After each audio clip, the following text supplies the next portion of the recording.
how is the American Capitalist Party different than the Libertarian Party? Because I was reading the platform and the principles and all that. Did you like it?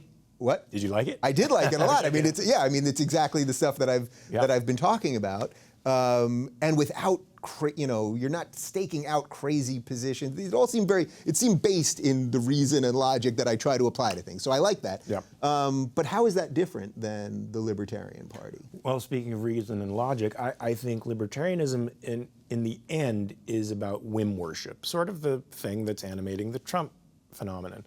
Libertarianism, as far as I can see, the most consistent practitioners of libertarianism don't think that government has an appropriate place in society at all. They consider it a coercive monopoly that will always be a coercive monopoly, irrespective of whether or not it's constrained by a contract like a constitution.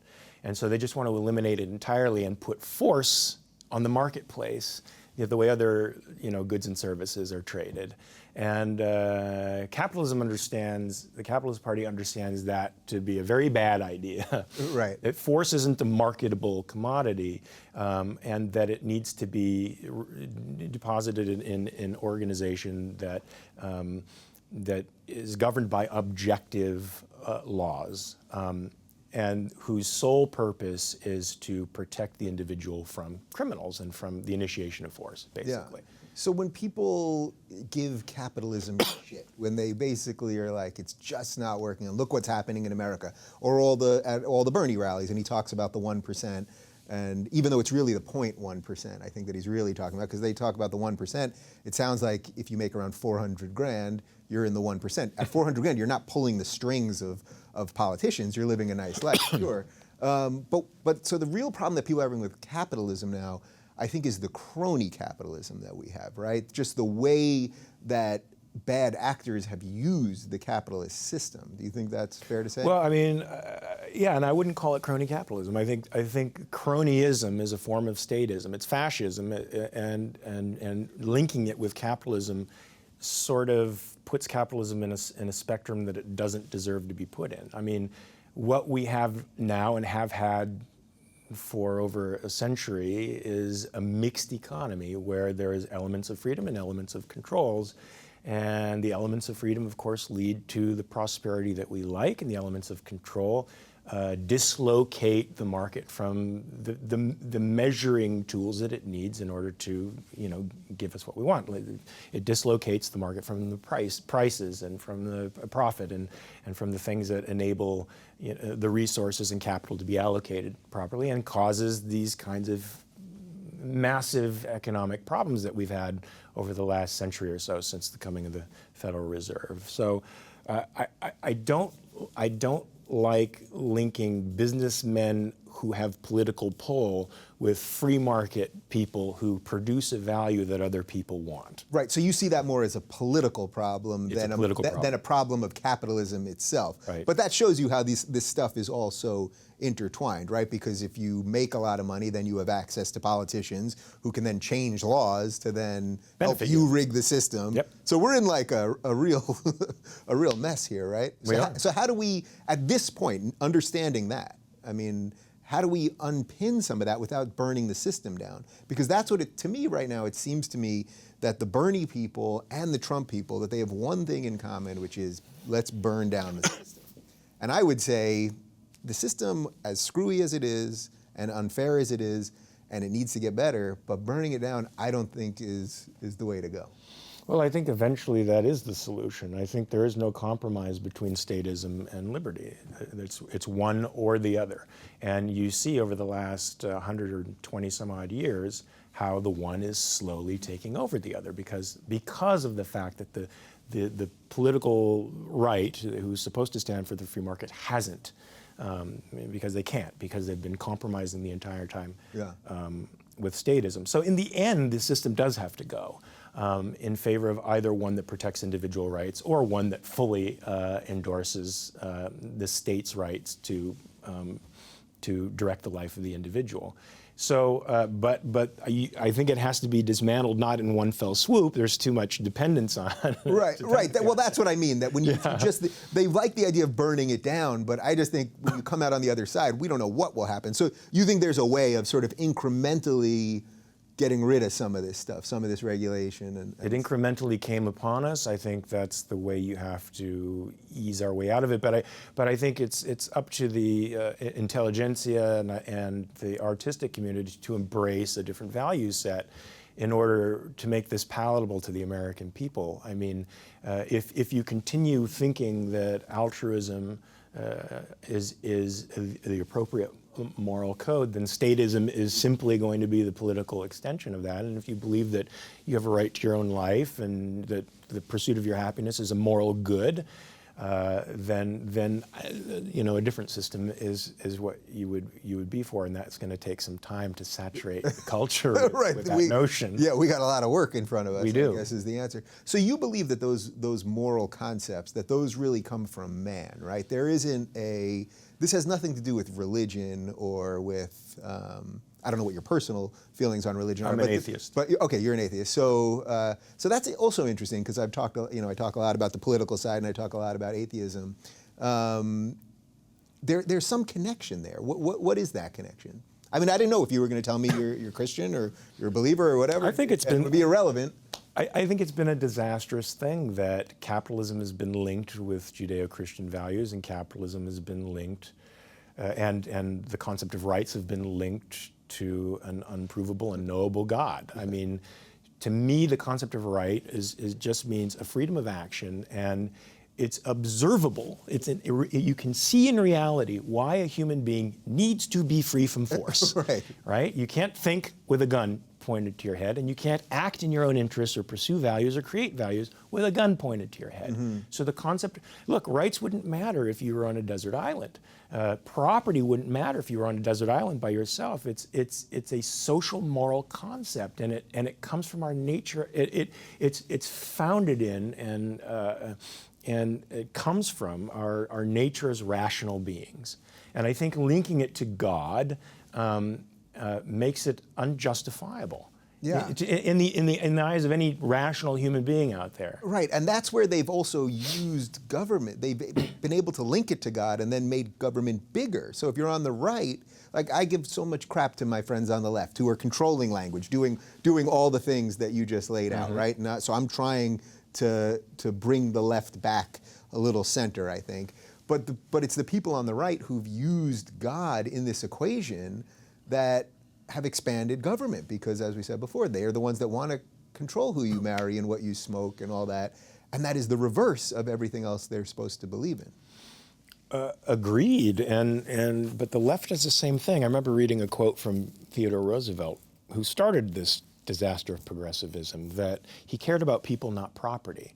And I've had discussions with people on the left who simply do not understand that property and life, the pursuit of your happiness, your body and property are intimately intertwined, and you can't have one without the other. So that's why the left, I think, thinks it's okay to take and redistribute what you've earned to other people in the name of the good, because your property is something communal. It goes for something greater than you. Your body, on the other hand, is yours. Right. I also think a lot of it's just nonsense. I think a lot of them don't practice what they preach. They live for themselves. They try to maximize their own profits. I think a lot of them that own businesses would be happy not to have unions or do every other which way to not give their employees $15 an hour. Sure. I mean, I see this with people I know, how they treat people that they're, that are huge lefties that don't really live up to any of these principles. So that's that virtue signaling thing, like, I'm so good, look how good I am. Sure.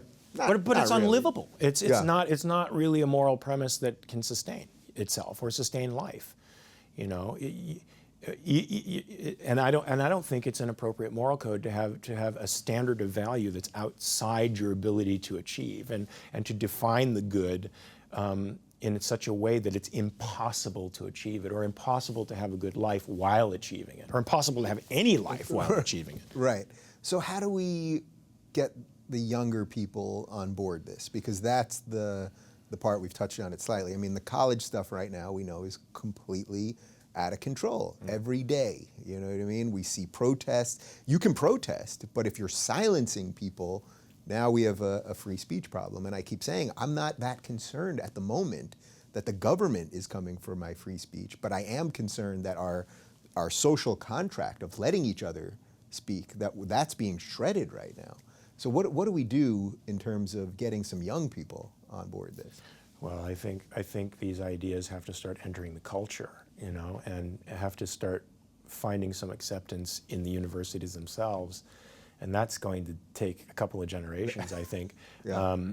In the meantime, I think political movements can sort of be the initiator to cultural movements. You know, I think progressivism, even though it was an intellectual movement, it was sort of foisted on the American people first. I don't think they necessarily were behind the idea that the state should control every aspect of your life.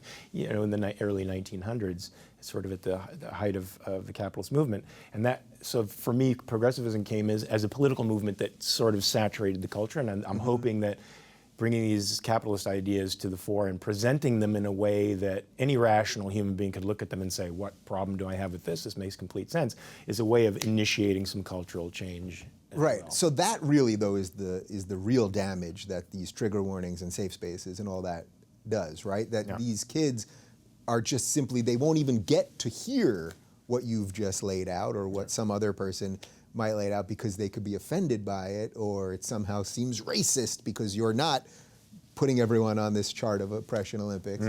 So we have to crack that, and I don't know that we have generations to do it. Well, I think also redefining some political terms will help that as well. Liberalism had a long tradition of intellectual strength. Yeah. And it was taken over, you know, and it's changed now. And I think taking back that label so that the political left isn't able to progress further as a party that's connected to intellectual values, but you know, simply disconnect them from the concept of liberal and return liberalism to its, you know, rightful place, which is anyone who believes that the individual has a right to their own life and who adheres to reason and reality can be a political liberal, and just let the left and the right kind of coalesce and find their own political ground. And most people are there. I really believe that most people, I was watching Gary Johnson, I think this weekend on CNN, and was saying that he thinks around 40% of the American electorate, if they really understood this stuff, they'd realize that they pretty much are for smaller government as a rule, that they are for social liberalism and letting people live the way they want. But we get so caught up in the craziness, and then you throw in a Trump into this situation, and we just never have the intellectual discussion about anything. So that's sort of where we fall, right? Like we've got to keep pushing. Well, I mean, I don't know if politics has always been this way. I feel like back in the day that there was some conceptual component to it. Now it's concrete bound, emotion driven, and you can't really get beyond bromides and sound bites, you know. And this is the one arena where there really should be deep discussion, because we're talking about social ethics. And these are concepts that are just not so easily fleshed out. Yeah. We don't have any of it. I mean, really, if you think about all the debates on both sides, I think there were a couple debates where on the Democratic side they really had some interesting substantive stuff when they were talking about guns, for example. I think they had some differences. Bernie explained why he's been more lax on guns than Hillary in a rural state.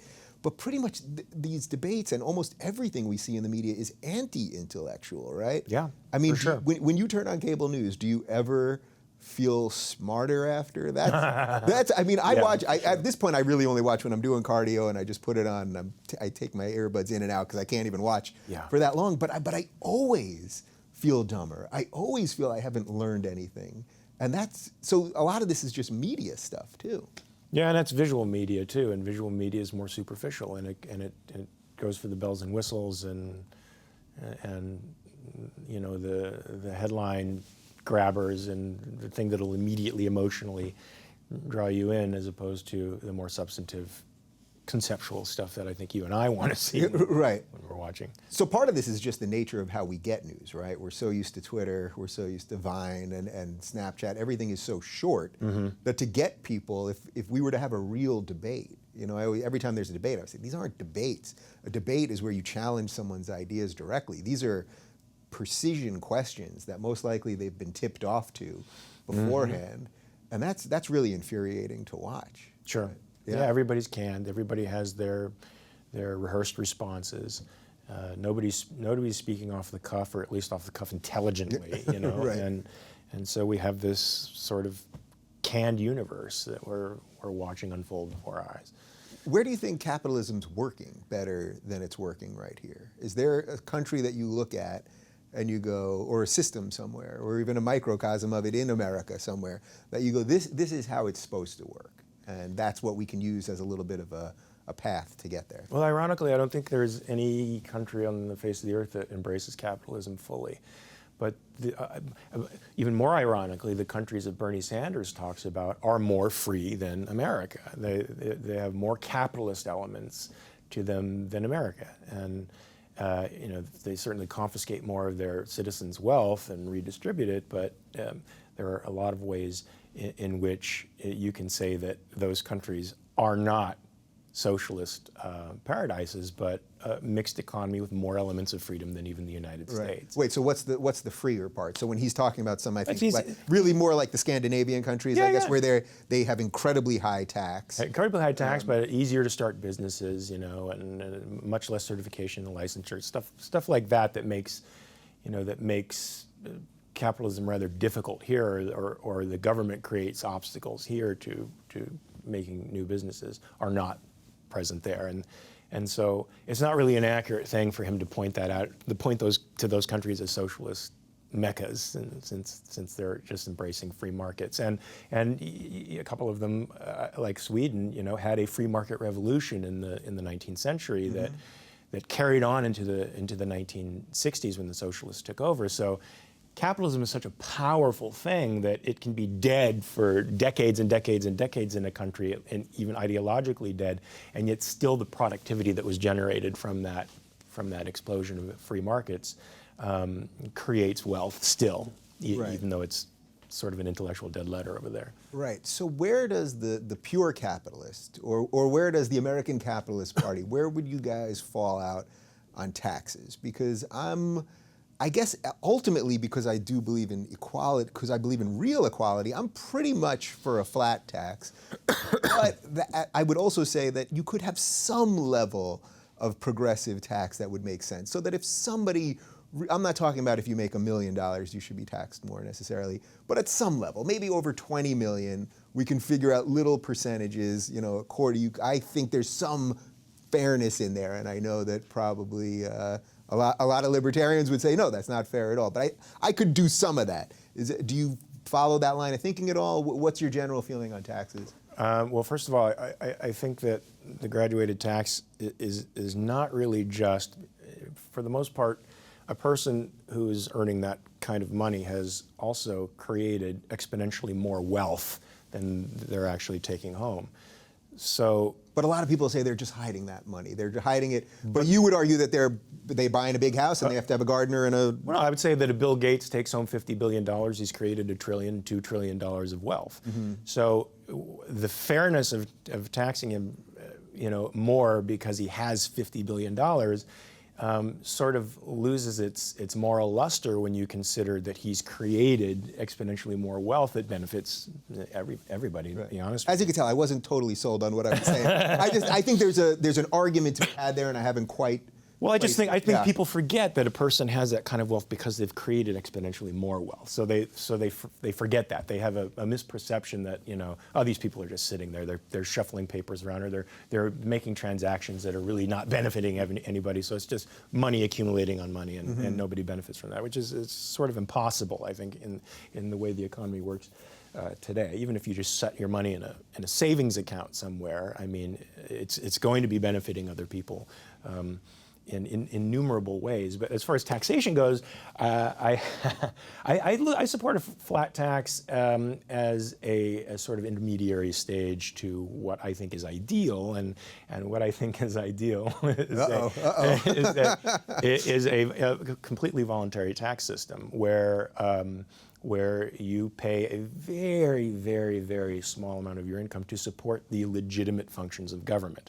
So if you think about it, if the government now functions at, what does it function at every year now? It's a lot. Trillion, it's something trillion. nutty. Yeah. It's huge, but the actual proper functioning of a night watchman type government that just protects your rights is really, really, really infinitesimally small in comparison. So it would be a very, very, very small, fractional amount of your income in comparison to what we have to give today. But did you say voluntary? Yeah, voluntary. So most people are going to hear that.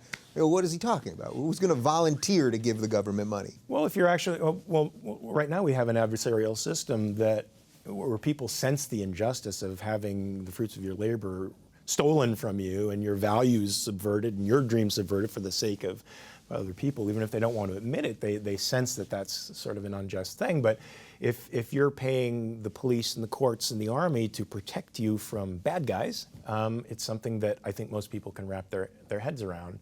And so what would be those core things? So it's police, it's firemen, it's roads. No, I don't even know roads. Really? Well, this goes to firemen. We've got a little Atlas Shrugged here, right? Well, I mean, look. Of course, there was a time when the people were responsible for that themselves, or when the burden fell to the states, in a more federalist system. But I definitely think that a civilized society delegates the use of force to a body that is governed by objective law, and so that is the purpose of government, is simply to protect you from bad guys, from fraud and force and invasions and stuff like that. And the infrastructure of the country is more or less the responsibility of you and I. And I think it is in our interest to build these things. Or to have somebody build them and to pay them for that. Right. So that goes to where I started, which is that people think that being self-interested is selfish, but usually by being self-interested, you actually are interested in the greater good because you understand that helps you. Right? I mean, isn't that the piece of that, right? You're going to go, I'm self-interested, but I want roads, so I'm going to help roads be made. Well, I think, I mean, when I hear greater good, it's a little scary to me because pretty much every authoritarian government on the planet that's murdered millions upon millions of people has done it in the name of the greater good. And you have to reduce that greater good to the individual, and there is no greater good than the individual. And certainly a person pursuing their own values and exchanging with somebody else has to have a reputation if they want to continue to exchange with another person, which means they have to produce and be a benevolent, reputable member of their community. Yeah. I think there's no more benevolent community than one that says, I don't expect the unearned. And hopefully you don't as well. We can exchange as equals with each other. We can trade to mutual benefit, but that's how we maintain a non-violent, non-aggressive society. That's how we avoid conflict with each other. I respect you as an individual and your property, your life, as inviolable as mine. So I would, by virtue of that ethics alone, not treat you in a manner that would hurt you or violate you or cause you pain.